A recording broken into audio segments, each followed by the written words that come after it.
I know the feeling all too well. You're in an exam, you're panicking, you don't like the questions, you think you did badly, you come out of the exam, you start stressing. Here is what to do if you think an exam goes badly. Now, I'm going to start off with a story, okay? When I was doing my GCSEs, paper one, history, I thought I did far worse than I wanted. I'm not going to say I thought I did badly. I thought I'd got a 6 or 7 when I was aiming for a 9. In my personal view, that was bad. Okay, obviously that isn't a bad grade at all. I don't want to say that. However, I really thought I'd messed it up compared to my standards. I literally persuaded everyone that I'd messed it up. I told everyone, I convinced myself that I'd done really badly. I thought that was my worst paper in the whole of exam season. I dropped 1 mark in that paper, and it actually turned out to be the best paper that I'd done throughout the whole of my 20 exams. Okay, take from this, it's incredibly easy to convince yourself, to get in your head, to think you did really badly in your exams when you just didn't. Okay, honestly, I did that. It wasn't just history. There was some math subjects, DT, I even thought computer science. It turned out I've done well in all of them. Now, a couple of things. Number one, obviously, you may not suddenly get a 9 in certain subjects and all of that. However, really, don't overthink it. It's so easy to think you did badly when you didn't.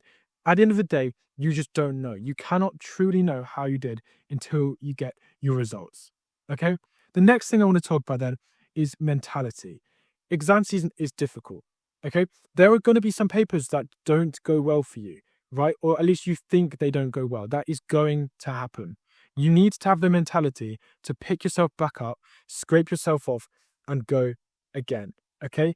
What we don't want is one bad exam suddenly turning into like a lack of motivation and having a knock-on effect with your exam season. It's not about that. Okay? You need to keep going. That's really important. I really want to get that across. If you did badly in an exam, first of all, you probably didn't do as badly as you think. Second of all, you've got to keep going. You have no choice. You cannot let one exam let down other subjects, okay? One exam is not a massive part of all your GCSEs when you actually put them together, okay? It's about 5%, if my maths is correct, like of your whole GCSEs, one exam in terms of adding everything up, okay? Don't stress it. You need to keep going. The next point then is paper 2.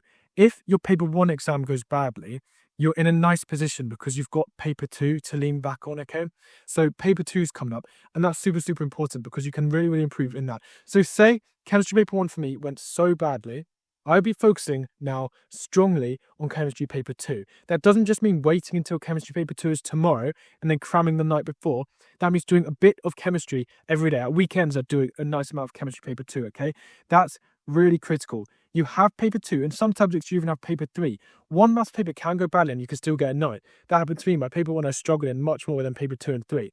So you cannot give up as well. Don't think because one subject went bad, you should just leave it. You should do the opposite. You should double down on that subject. Make sure you make a comeback in paper 2. If paper 1 and paper 2 went badly, chances are you didn't do as badly as you think, okay? And to avoid all of this, prepare before your exams, okay? Right. My next point then I want to talk about is my channel. Now, this is a bit of a plug, but honestly, my channel is the place to be during exam season. I got all 9s in my GCSEs. I also know what it's like, by the way, to actually have an exam go badly. A-level history, I got a B in. I got 2 A stars in politics and maths and a B in history. That's not what I wanted at all. It's not what I expected. I really expected an A star. So don't just think, I got the absolute perfect exams, because I absolutely didn't. I got a B. It was incredibly disappointing. And let me just give you some reassurance. Worst comes to worst, your exam does go badly. First things first, it's a GCSE exam. You have your A-levels, which, trust me, are far more important. I'm going to be with you doing loads and loads of A-level videos, but you have your A-levels, okay? You could literally get like a 7 in maths and an A star in A-level maths. It doesn't really correspond, okay, as much. You could get a 4 in history. I know people who didn't even do history and they're doing history A-level. A-levels don't correspond. So you need to make a comeback in your A-levels, not just paper 2 in your GCSEs, okay? So that's a really important thing to know. But also, worst comes to worst, your exam goes badly. Say it's an A-level exam and it goes badly. It's not the end of the world, okay? I've taken this gap year. I was always going to take a gap year. I'm sure I got B in history. I'm going to resit it. Even if I don't get the grade I want there, it's literally fine, okay?